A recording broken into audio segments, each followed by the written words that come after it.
இன்றைய பதிவில் போகர் சித்தரின் பாடலையும் அதற்கான விளக்கத்தையும் பார்க்கப் போகிறோம். போகர் 7000 நூலிலிருந்து 12வது பாடல். அகாரத்தின் மேலாக கணேசன் நிற்பார்.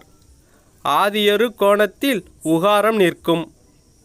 உகாரத்தின் வல்லமையால் சக்தி நிற்பாள்.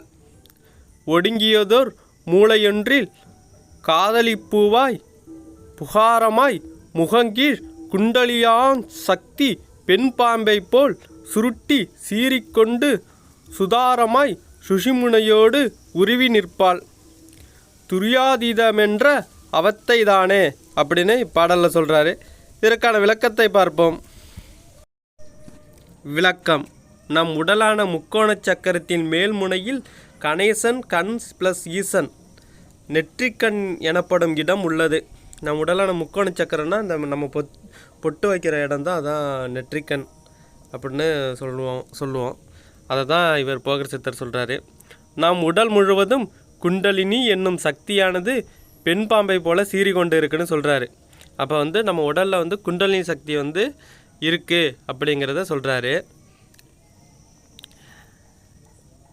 அதாவது பெண் பாம்பை போல சீறிக்கொண்டு உடலின் மேல் முனையில் உள்ள சுழிமுனை, அதான் புருவமத்தி.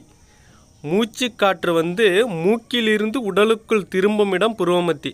நம்ம மூச்சு காற்று மூக்கிலிருந்து உடலுக்குள் அந்த புருவமத்திக்கு போயிட்டு தான் உடலுக்கு திரும்பும் அப்படிங்கிறத சொல்கிறாரு. மூக்கிலிருந்து உடலுக்குள் திரும்பும் இடம் புருவமத்தி. அந்த புருவமத்தி மூலமாக அண்டத்துடன் இணைந்து இயங்குகிறது அப்படிங்கிறது பாடலை சொல்கிறாரு. இதான் இப்பாடலின் விளக்கம். நாளைய பதிவில் வேறு ஒரு பாடலையும் அதற்கான விளக்கத்தையும் பார்ப்போம். நாளைய பதிவில் அடுத்த 13வது பாடலை பார்த்தோம்னால் இதற்கான மேலும் விளக்கம் தெரியும். எல்லா சித்தர்களும் இந்த புருவமத்தியை தான் சொல்கிறார்கள். வள்ளல் பெருமான் இந்த புருவமத்தி தான் முக்கியமாக சொல்லுவாங்க. வள்ளல் பெருமான் புருவமத்தியில் தான் இறைவன் குடிகொண்டு இருக்கிறார் அப்படி என்பதை தெள்ள தெளிவாக சொல்வார்கள். மற்ற சித்தர்கள்லாம் வாசி இது போன்று சொல்வார்கள். ஆனால் வள்ளல் பெருமான் வாசியும் இறைவனை அடையிறதுக்கு வாசி எதுவும் தேவையில்லை.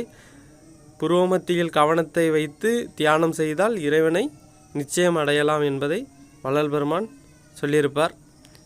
அன்பு கருணை இது இருந்தால் இறைவனை அடையலாம் என்று வள்ளல் பெருமான் சொல்லியிருப்பார். எல்லா உயிர்களும் இன்புற்று வாழ்க. வாழ்க வளமுடன்.